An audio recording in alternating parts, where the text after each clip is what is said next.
સીધી આંગળીથી ઘી ના નીકળે તો શું કરાય? આંગળી ટેડી કરવી પડે, રાઈટ? પણ ઘીના ડબ્બાને ગરમ કરીએ તો સીધી રીતે ના નીકળી જાય, રાઈટ? પછી આપણે એવું કહીએ કે ગાય દૂધ આપે, હે ને? ઓટોમેટિક દૂધ નથી આપતી ગાય, ગાયને દોવવી પડે ત્યારે દૂધ આપે. એવું થોડી છે કે નીચે તપેલું મૂકી દીધું ગાયને ખબર પડી ગઈ કે હવે દૂધ આપવાનું છે ને આપી દે, હે ને? પછી કહેવાય છે કે જેટલી ચાદર હોય એટલા પગ ફેલાવાય. કેમ વધારે મહેનત કરીને ડબલ બેડની ચાદર ના લાવાય? આ કહેવતો જે જૂની છે ને એ જ હજુ જમાનો બદલાયો, લાખો પરિવર્તન આવ્યા, પણ આ જે આપણું માઇન્ડસેટ છે ને એ હજુ આપણે એવું ને એવું જ રાખ્યું છે. આપણને હજુ પણ પેરેન્ટ્સ તરીકે નોકિયા 3310 માં ચાલવું છે અને આપણા બાળકો આઈફોન 7G Pro Max માં પહોંચી ગયા.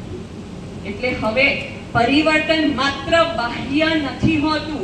આપણા સંતાનો સાથે તાલમેલ મિલાવવો હશે તો આપણે વિચારોમાં પણ પરિવર્તન લાવવું પડશે.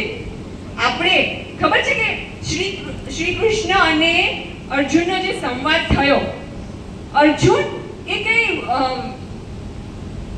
વોરિયર બહુ સારા હતા, એવું નતું કે એને યુદ્ધ નતું આવડતું કે એને ડર લાગતો હતો, પણ એ ઓવરવેલ્મ હતા. એ સમયે દુવિધામાં હતા કે મારે શું કરવું ને શું ન કરવું. કુરુક્ષેત્રના મેદાનમાં જ્યારે યુદ્ધ લડાવવાનું હોય છે ત્યારે કુરુક્ષેત્રના મેદાનની વચ્ચે ઊભા રહીને કૃષ્ણને કહે છે કે માધવ મને સમજાતું નથી કે હું શું કરું, હું કન્ફ્યુઝ છું. આ યુદ્ધ કરવું કે ના કરવું, આ યુદ્ધ કરીશ તો હું જીતીશ કે નહીં જીતીશ, મને કાંઈ જ નથી સમજાતું. હું તમારો શિષ્ય બનીને તમારી પાસે આવ્યો છું, તમને પૂછું છું કે માધવ મને જણાવો, મારી શંકાનું સમાધાન આપો. અને એ સમયે સૌથી પહેલો જે અધ્યાય છે અર્જુન નિષાદ યોગ, એમાં ભગવાન શ્રી કૃષ્ણ ક્યાંય નથી બોલ્યા. અર્જુનને એની વાત કહેવા દીધી છે. અર્જુનની જે પણ સમસ્યા હતી બધી સાંભળી છે. બીજો અધ્યાય સાંખ્ય યોગમાં ભગવાન તેના પ્રશ્નનો જવાબ આપે છે. આજે આપણા બાળકો એ ઝેન ઝીમાં છે, એમની પરિસ્થિતિ અર્જુન જેવી જ છે. એની પાસે ઇન્ફોર્મેશન બહુ બધી છે પણ ડાયરેક્શન નથી. એ કન્ફ્યુઝ છે. જીવનરૂપી કુરુક્ષેત્રના મેદાનમાં એ કન્ફ્યુઝ છે કે મારે શું કરવું અને શું ના કરવું. આ સમયે પેરેન્ટ્સ તરીકે આપણી ફરજ છે કે આપણે કૃષ્ણ બનીને તેની સાથે સંવાદ કરવાનો છે, વિવાદ નથી કરવાનો. આપણે શું કરીએ છીએ આપણા બાળકો સાથે? હા, તને હવે અમે આટલી બધી છૂટ આપી દીધી, તને આટલું બધું ભણાવ્યું, તને જે જોઈએ અમે આપી દીધું, એટલે હવે તમે અમારી સાથે સામે બોલતા થઈ ગયા, તમે અમને સમજતા નથી. ભીડેની જેમ ટીએમ કહ્યું છે ને, ભીડેની જેમ હમારે જમાને મેં हमने तो ये किया था, ये किया था. આપણે છે ને એ જ કમ્પેરિઝન આપણા છોકરાઓ સાથે કર્યા કરીએ છીએ. પછી ટપ્પુ ભીડેને હેરાન કરે ને એમ આપણા છોકરાઓ આપણે કરે. હકીકત એ છે કે આપણો જમાનો અલગ હતો અને હવે જમાનો બદલાયો છે, વર્ઝન બદલાયું છે. ભગવાન રામ અને ભગવાન કૃષ્ણ બંને વિષ્ણુના અવતાર છે, પણ બંને અલગ અલગ વર્ઝન છે.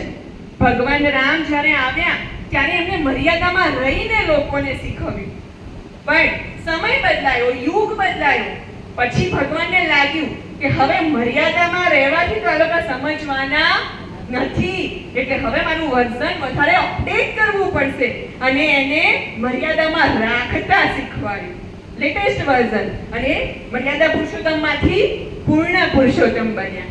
આજે આપણે બધા મિલેનિયલ્સ છે, રામના ફોલોવર્સ છે, અને આજે ઝેન ઝી છે ને એ કૃષ્ણ ફોલોવર્સ છે. મને ગમતી સૌથી ફેવરિટ કોઈ જનરેશન હોય તો ઝેન ઝી છે. કેમ ખબર છે? કારણ કે છે ને સ્ટ્રેટ ફોરવર્ડ છે. એને જે જોઈએ છે ને જેવા અંદર છે ને એવા બહાર છે. આપણી જેમ નથી. આપણે બધાને પહેલા એવું લાગતું હતું કે અમે કહીશું તો કેવું લાગશે, એટલે આપણે અંદર ને અંદર છુપાવી દેતા હતા આપણા દર્દને, ત્યારે એક્સપ્રેસ નતા કરતા. પણ આજનું જનરેશન સ્ટ્રેટ ફોરવર્ડ છે કે અમને જે જોઈએ છે અમે માંગીએ છીએ, અમારી અંદર જે છે એ જ અમે બહાર દેખાઈએ છીએ, અમે ખોટો દેખાવો કરતા નથી. પણ આ સમયે આપણે એની સાથે બેસી એની સાથે ટાઈમ સ્પેન્ડ કરીશું તો આપણે એને સમજી શકીશું.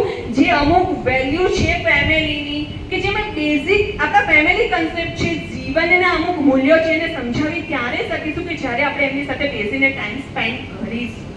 આજે આપણે બધા એવું કહીએ છીએ કે અમારા બાળકો ફોનના એડિક્ટેડ થઈ ગયા, પણ સાચું કહું ને તો બાળકો કરતા આજે આપણા પેરેન્ટ્સ ફોનના એડિક્ટેડ વધારે થઈ ગયા છે. કોઈ પણ સામાજિક પ્રસંગમાં જાઓ ને તો બધાના હાથમાં, ઇવન વડીલના હાથમાં પણ ફોન હોય છે. લગ્ન કોના ચાલે છે ને એ તો અમને ખબર નથી હોતી કે મહારાજ કે પંડિત સાચી વિધિ કરે છે કે ખોટી વિધિ કરે છે. પંડિત આવે છે એટલે સાચી રીતે સારી રીતે પરણાવી દેશે અને આપણા બધાનું ધ્યાન ફોનમાં હોય છે, રાઈટ? અને આપણે એક્સપેક્ટ કરીએ છીએ કે આપણું સંતાન ફોન ના જુએ. શ્રીમદ ભગવદ ગીતામાં ભગવાન શ્રી કૃષ્ણે લીડરશિપ માટે બહુ સરસ કીધું છે કે એક સાચો લીડર એ નથી કે સારી ઇન્સ્ટ્રક્શન્સ આપે. સાચો લીડર એ છે કે જે મૂલ્યો એની ટીમ પાસે જોઈએ છે ને એ મૂલ્યો પહેલા પોતાના જીવનમાં ઉતારે. આપણા બાળકો માટે આપણે માતા પિતા લીડર છે, તો આપણે ઈચ્છીએ છીએ કે આપણું બાળક આવી રીતે વર્તે, આપણું બાળક સંસ્કારી બને, કેન્દ્રમાં જાય, ફોનનું એડિક્શન ના રાખે, ભગવાન પ્રત્યે સદભાવ રાખે. તો આપણે જે પોઈન્ટ ઈચ્છીએ છીએ ને એનું એક લિસ્ટ બનાવવું પડશે અને એ લિસ્ટ પ્રમાણે પહેલા આપણા જીવનમાં એને ઇમ્પ્લિમેન્ટ કરવું પડશે.